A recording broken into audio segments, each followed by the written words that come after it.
Good morning, one and all. Today is 25th May 2021, and we'll be taking third unit. The topic is interoperability standards for data center management. What are the different standards for data center management? Data center के लिए आपको कौन-कौन से standards जो है वो follow करने पड़ेंगे. तो we'll talk about first of all what do we mean by data center. Data center का मतलब क्या है? Data center is composed of servers, storage and software application. Data center मतलब एक जगह डेटा को रखना और उसका सेंट्रलाइजेशन करना.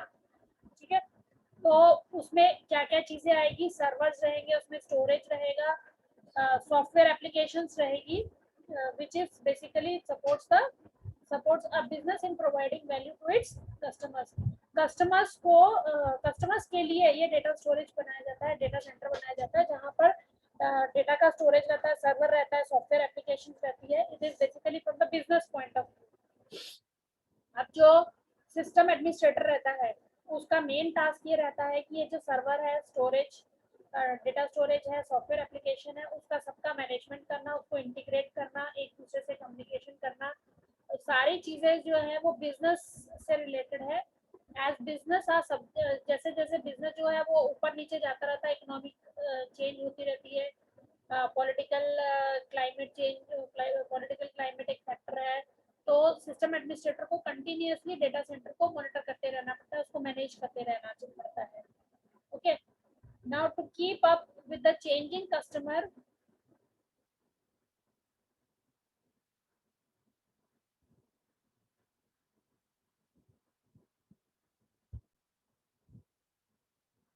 so to keep up with the changing customers and business needs, automating tasks within the data center becomes an increasing important factor. मतलब जैसे जैसे कस्टमर्स का रिक्वायरमेंट, कस्टमर्स चेंज होते हैं, बिजनेस नीड्स बदलती है, तो ये जो सिस्टम है ऑटोमेटिक सिस्टम जिसमें डेटा सेंटर मैनेजमेंट रहता है, तो कस्टमर्स को कितना अच्छा प्रोविजंस दे सकते हैं, कितना अच्छा एनवायरनमेंट क्रिएट कर सकते हैं.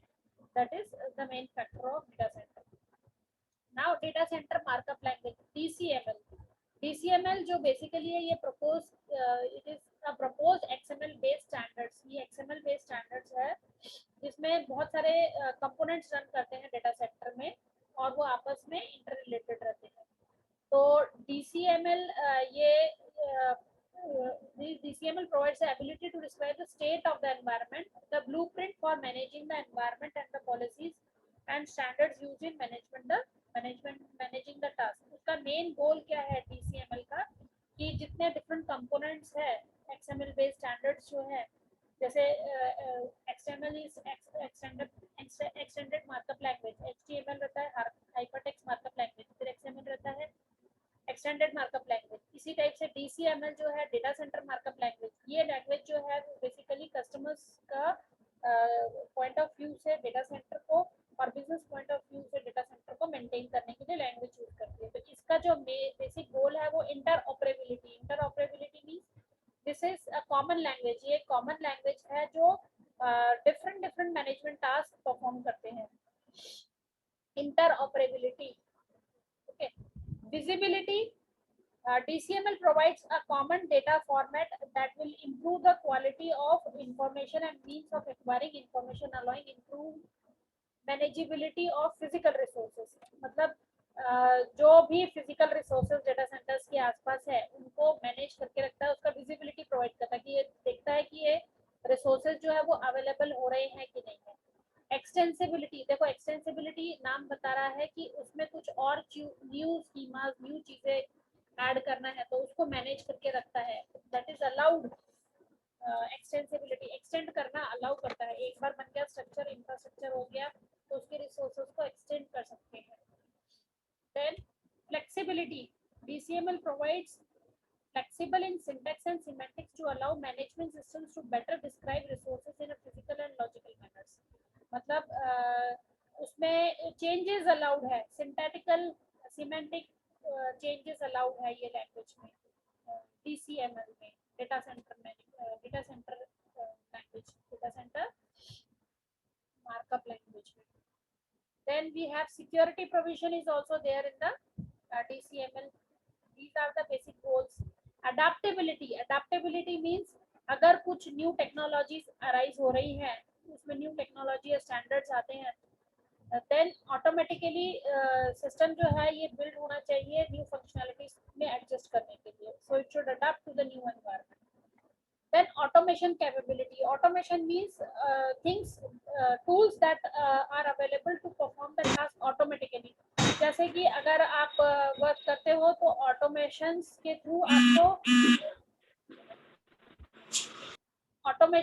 थ्रू आपको मेल आते हैं. आपने कभी कस्टमर केयर पे मेल डाला है, या अगर आप कॉल करते हो तो आपको ऑटोमेटिकली मैसेजेस आते हैं, मेल्स आते हैं, तो वो ऑटोमेशन रहता है. और उसमें डू नॉट रिप्लाई लिखा होता है कि these are the automatic generated messages that your query has been accepted, ऐसे करके. तो वो इस टाइप के जो इनबिल्ट टूल्स अवेलेबल है, that is automation capabilities available in the DCML. तो हमने कौन कौन से फीचर्स देखे DCML के, कौन कौन से गोल्स देखे. The basic goals of DCML are, defined goals of DCML are interoperability, visibility, extensibility, flexibility, security, adaptability, automation capability. Okay, now let's begin with common information model, CIM. CIM is basically an object oriented model that provides management systems with the ability to represent management information about multiple unique objects and the relationship between them, independent of methods used for their implementation.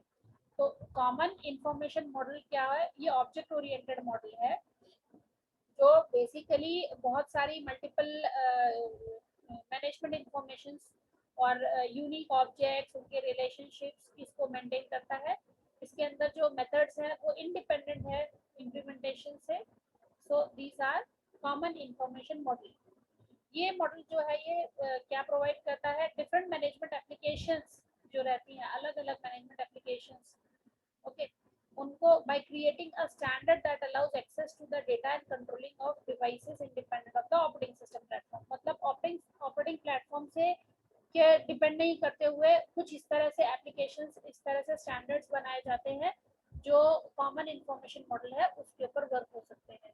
So particularly useful ये किस environment में use होता है? Heterogeneous environment. Heterogeneous means different type of servers जहां पर different vendors हैं, तो उनको इंटीग्रेट करना, उनका मैनेजमेंट करना, उनका टास्क जो है वो परफॉर्म करना. For that this common information model. Common मतलब एक मॉडल क्रिएट कर लिया that is applicable to different operating systems, so it is independent of the operating system. Then we have web services resource framework, WSRF, web services resource framework. This WSRF defines a set of standard applications for operating on useful resources through web services. Some standards for the web services is this resource framework. उसका resource framework देख रहे हैं.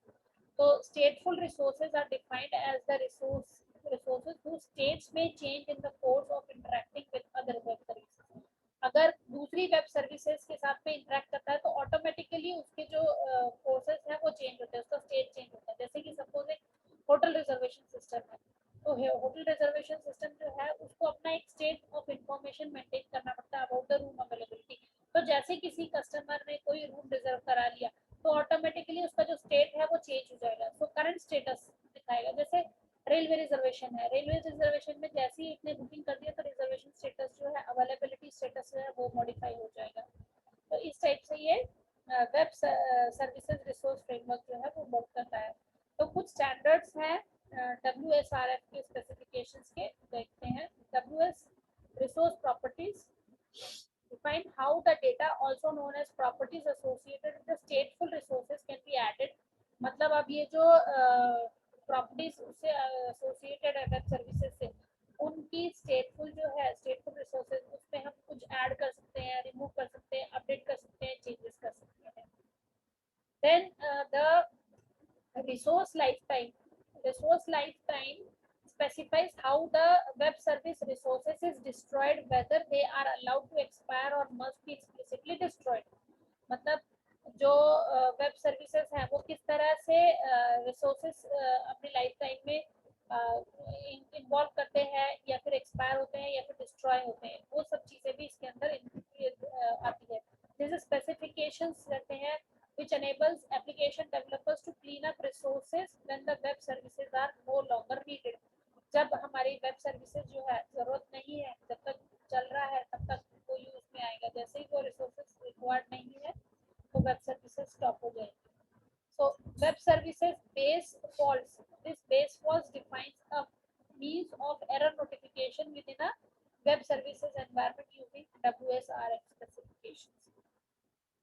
So web services environment में क्या आएगा specification. This enables web services designer to express application error messages in a common form. मतलब common error messages जो आपके faults आते हैं, debugging के options आते हैं, वो प्रॉब्लम्स को डिटरमाइन करना, उसके फॉल्ट मैनेजमेंट करना, जो एरर आया उसको डीबग करना, दोस फॉल्ट बेस फॉल्ट्स जो है वो वेब सर्विसेज को उसको भी डिटेक्ट करता है. Then the last is service group. Service group defines a means of grouping और aggregating web services and web service resources for an application specific purpose. This is basically a grouping or aggregating web services. सारी web services को इकट्ठा करना और उसको direct करना. जब भी कोई एक ग्रुप का रिक्वेस्ट आता है तो उन सर्विसेज को इकट्ठा करके उनको डायरेक्ट करना. That is also there for the web services. Now let's see the web services distributed management. इसका डिस्ट्रीब्यूटेड मैनेजमेंट क्या है? पहले हमने वेब सर्विसेज ये देखा था, वेब सर्विसेज रिसोर्स फ्रेमवर्क देखा था. अब उसका distributed management WSDM. Resource distributed management means किस तरह से वो रिसोर्सेज सर्विसेज को डिस्ट्रीब्यूट करता है मैनेजमेंट करेंगे. तो OSS अपन ने पढ़ा था पहले. WSDM working group is a part of OSS whose goal is to define a web services architecture distributed system.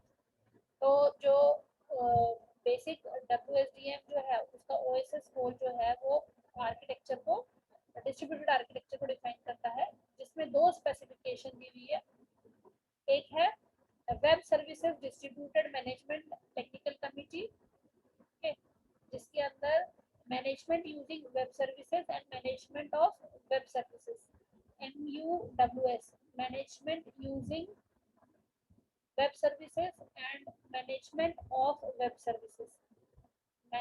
Web services का मैनेजमेंट और वेब सर्विसेज से management, that is two things. तो पहला वाला web services management using web services, this defines how IT resources connected to a network provides manageability interfaces enabling the IT resource to be managed from the remote location using web services technologies. मतलब web services technologies remote location से किस तरह से वो web services को manage करता है. जैसे हमारे पास में टीम व्यूअर करके एप्लीकेशन है, तो टीम व्यूअर एप्लीकेशन में आप फुल कंट्रोल दे सकते हो अपने रिसोर्सेज का, कि if you want that your PC should be accessible by some other person, तो टीम व्यूअर करके एप्लीकेशन है उसको इंस्टॉल कर दो. जो उसका आईडी है उसको शेयर कर लो, पासवर्ड शेयर कर लो, तो आपका स्क्रीन जो है वो पूरा का पूरा दूसरे के कंट्रोल में चला जाता है, होस्ट के कंट्रोल में चला जाता है. तो this is how the management using web services. Another is management of web services. This defines how web services endpoints used to manage the IT resources. मतलब जो किस तरह से वो रिसोर्सेज को मैनेज करता है. In reference to this specification, MOWS specifies how web services endpoints are managed in the terms of status and states. कौन से states में पहुंच गया, उसका क्या status है जब उसको web services को manage कर रहा है. Now let's see the diagram 3.6. This is the relationship between management of web services and management using web services. So physical router is implemented using these. देखो यहाँ राउटर्स लिखे हुए हैं. राउटर्स नेटवर्क लेयर के ऊपर वर्क करता है. Routers का बेसिक काम रहता है to provide the network. Network के लिए राउटर्स यूज किया जाता है. तो इंटरनेट सर्विसेज या नेटवर्क में डिवाइसेस को पार्टिसिपेट करने के लिए डिवाइस यूज होता है. This works on the network layer. तो मैनेजमेंट यूजिंग वेब सर्विसेज ये क्या प्रोवाइड करता है? Endpoints are web services that can accept request messages to get the status or change router configuration. So MOWS implementation changes the MUWS endpoint status to either a start or a stop status. So stop status जो है उसको वो करता है। देखो अभी यहाँ पे हमने एक ये दिया हुआ है specification, the relationship between MOWS and MUWS specifications. Just a minute. Okay. So the relationship between MOWS, management of web services, and management using web services specifications, इनके बीच में relationship दिख रहे हैं. So routers play a vital role in this relationship. ये functional resource management, that is management using web resources, service management, management of web services, management of web services, and management using web services. So that is resource management and service management. अब देखते हैं the router capacity, then this is router function, resource management, manageability capability, route test, available routes, route test, available routes, enable routes, then disable routes. And in case of services, manageability capability, number of requests, stop and start the services, manageable router implementation. So to other networks, how this can be managed, that we see. So the two things, that is resource management and the service management, how they are related. Service management is responsible to start the services, accepts the request, manage the capabilities, web services management, and then stop the services. Services को start करना, services को start करना, request करना और उसको stop करना, ये service management हो गया. Then resource management. अब देखो सर्विस और रिसोर्स का क्या मतलब होता है. जैसे अगर मैंने एक आपको होटल का एग्जांपल दिया, तो होटल में सर्विसेज क्या प्रोवाइड करता है, वो आपको जब आप होटल में कुछ ऑर्डर करते हो, खाना ऑर्डर करते हो, तो you are requesting for a meal. ये रिक्वेस्ट हो गया. ये देखो यहाँ पर नंबर ऑफ रिक्वेस्ट, कितने रिक्वेस्ट किया आपने. पहले आपने जो है स्टार्टर्स रिक्वेस्ट किया, फिर उसके बाद में लंच ऑर्डर किया, then you have ordered dessert, ठीक है, then you have purchase separate bottle of water. Okay, ये सब आपने सर्विसेज जो है वो रिक्वेस्ट की, तो सर्विसेज आपने अवेल की, तो सर्विसेज स्टार्ट हुई, रिक्वेस्ट की, उसको मैनेज किया मैनेजेबिलिटी कैपेबिलिटीज ने, और उसको स्टॉप किया. ये सर्विसेज हो गई. अब रिसोर्सेज क्या है, वहां पर जो सर्विसेज ले रहा है वो आप रिसोर्सेज उसके इस्तेमाल कर रहे हो. जैसे कि आपने वहाँ के रिसोर्सेज में आपकी प्लेट्स यूज की, टेबल यूज किया, वहाँ का इंफ्रास्ट्रक्चर यूज किया, वहाँ जो वेटर काम कर रहे हैं उनको यूज किया, आपने कार्ड से पेमेंट किया, वो रिसोर्सेज आप यूज कर रहे हो.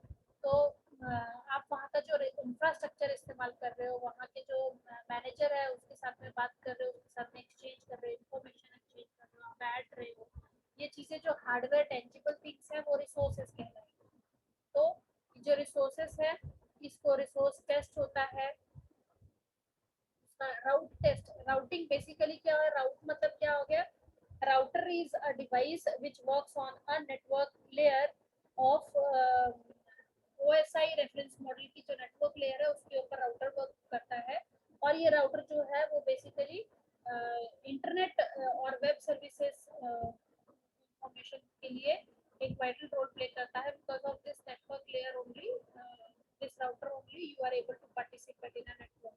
जो वाईफाई का कनेक्शन है राउटर के थ्रू जो लगाते हैं. तो अब ये राउटर को route test means testing of the router whether it is working perfectly or not. So what it does, there are lots of algorithms through which the data communicates. So which one is best, which one is best path, which one is best algorithm to be implemented, that is of route test. Available routes, available आपके पास में कितने available routes available है, roots या फिर बोलो base to. Router मतलब क्या होगा, राउट मतलब एक जगह से दूसरी जगह जाने के लिए आपको पाथ जो मिलता है, communication path, that is basically called as router. तो अवेलेबल राउट्स कौन कौन से हैं, उनको कितने उसमें से इनेबल्स हैं, कुछ कितने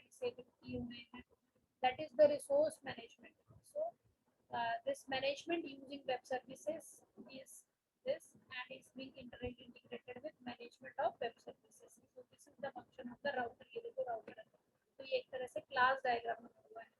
ये एक क्लास है आपकी राउटर की और राउटर कैपेसिटी की, और उसके बाद में ये इसके वेरिएबल्स है, ये इसके फंक्शन सर्विसेज प्रोवाइड करते हैं. Router manageable the router implementation. So this is, and through this computer these are the things it plays a vital role to participate in a network to the other network, तो other network के साथ में communicate.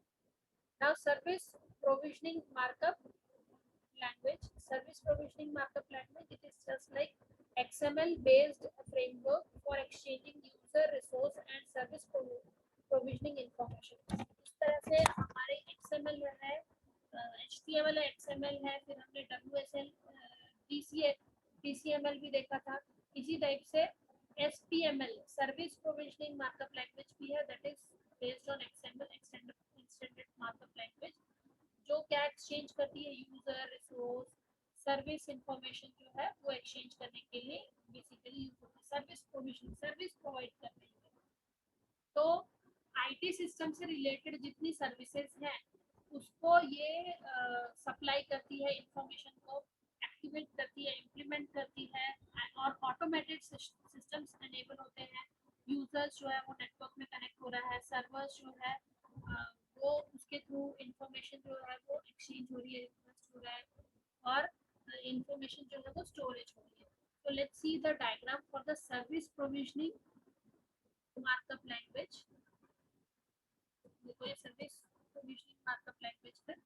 सो जब हमारा server install हो जाता है तो सर्वर का सिस्टम जो होता है वो क्या करता है, request to the users and application provisioning system. तो it request to the user, यहाँ से शुरू हो रहा है service provisioning, users application provisioning. So service providers जो होते हैं वो यूजर एप्लीकेशन सर्विसेज को रिक्वेस्ट करते हैं. ओके, सो फिगर 3.7 में क्या दिया हुआ है, this is an example implementation of a service provisioning system. Service provisioning system में ये कैसे प्रोवाइड कर रहा है, ये सर्वर है, सर्वर जो है सर्विसेज प्रोवाइड करेगा. किसको सर्विसेज प्रोवाइड करेगा, यूजर को, एप्लीकेशन को सर्विसेज प्रोवाइड करेगा. कौन, सर्वर. ये देखो ये दे रहा है सर्वर को, और ये कितने सर्वर्स, इससे service provisioning server 1 server 2 server 3 तीन सर्वर्स हैं, डिस्ट्रीब्यूटेड सर्वर आर्किटेक्चर, और ये कंट्रोलिंग अथॉरिटी सर्वर को कंट्रोल कर रही है. तो ये एक सिंपल इम्प्लीमेंटेशन है सर्विस प्रोविजनिंग सिस्टम का, कि जो सर्वर प्रोविजनिंग है इसके पास में प्रोवाइडर है कि हमारे पास में एक सर्वर है, दो सर्वर है, तीन सर्वर्स है, और ये सर्विस प्रोविजनिंग जो है यूजर को, एप्लीकेशन को सर्विसेज प्रोवाइड कर रहा है. कौन कौन सी सर्विसेज प्रोवाइड कर रहा है, information exchange, storage, then application softwares, memory requirement है, मिनिमम रिक्वायर्ड मेमोरी, ये सब चीजें जो है वो सर्विसेज प्रोवाइड कर रहा है. Then we have next is application response management, ARM. ARM is application response management. ARM specification was developed to enhance the application monitoring capability of the complex and distributed client server or web applications. So distributed client server web applications के लिए ARM use करते हैं. देखो इसका एक diagram दिया हुआ है, डायरेक्टली डायग्राम पे समझ करते हैं. This is the diagram for the typical travel agency reservation flow, where the application is ARM to measure and monitor transactions between endpoints. Okay, so this is a travel agency, P1, P2, P3, P4. They are these 4 persons, okay, which are operating, doing airline tickets, होटलिंग का booking करता है, car का booking कर रहा है, और others booking कर रहा है. ठीक है. अब ये जो है एयर टिकट्स हमारे पास में अलग अलग कंपनीज की एयर टिकट्स हैं. होटल मैनेजमेंट में भी हमारे पास में अलग अलग टाइप के होटल्स अवेलेबल है. कार में भी हमारे पास में अलग अलग टाइप के कार मैनेजमेंट. इसके अलावा अदर सर्विसेज भी हमारे पास. ये रिजर्वेशन सिस्टम है सिंपल रिजर्वेशन सिस्टम है कि किस तरह से ARM जो है that ARM measures and monitors the transactions between these endpoints. So ARM is a application. Application is ARM to measure and monitor the transactions. उसका बेसिक काम क्या है कि वो क्लाउड कंप्यूटिंग एनवायरनमेंट में किस तरह से एप्लीकेशंस को मैनेज करना, उसके ट्रांजैक्शंस को मैनेज करना, मेजर करना, उसके लिए यूज करना। जिस तरह से ट्रैवल एजेंसी है उसमें चाहे ट्रैवल में होटल रिजर्वेशन होगा या एयरलाइन टिकट रिजर्वेशन होगा, कार बुकिंग होगी, कैब बुकिंग होगी या अदर सर्विसेज होगी, उसको मैनेज करेगा। Okay, now let's C RAS, reusable asset specification. This is also an XML based specification that addresses the engineering elements of reuse. मतलब जो elements create हो चुके हैं XML बेस्ड स्पेसिफिकेशन, उसको दोबारा से यूज कर सकते हो। एक बार क्रिएट कर लिए उनको दोबारा यूज कर सकते हो, वो reusable assets रहेंगे। Now let's see the diagram for this. So conceptual case tool implementation of RAS to search for reusable assets. So this is a conceptual tool management implementation of reusable asset, searching for reusable assets in a RAS repository services. ये repository है, ये जो दिख रहा है ये diagram, ये जो diagram है this is basically used for database repository. Repository data description, repository services. So क्या हो रहा है, एक टूल अवेलेबल है, कोई भी एक टूल अवेलेबल है, जो tool that is some of the operations which can be performed. तो ये टूल से क्या कर रहे हैं, रिक्वेस्ट सेंड होगी RAS रिपोजिटरी में।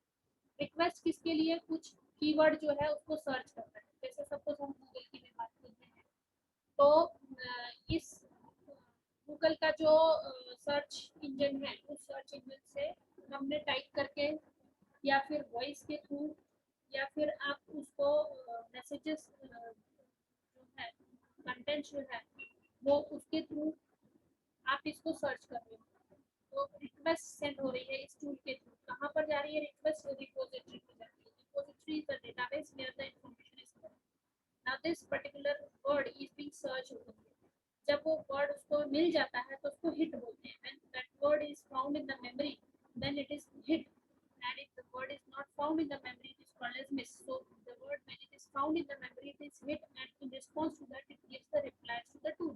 टूल को ये रिप्लाई देता है कि मुझे इन्फॉर्मेशन मिल गई। तो इसके पास में रिपोजिटरी डेटा डिस्क्रिप्शन, ये जो डेटाबेस है रिपोजिटरी, रिपोजिटरी मतलब डेटाबेस हो गया जहाँ पर उसका पूरा डिस्क्रिप्शन जो है वो अवेलेबल है, ये अलग से जो दिया हुआ है। Related, but this gives you the information what are the different types of information description which are available in the RAS repository services. Tomorrow we'll begin with utility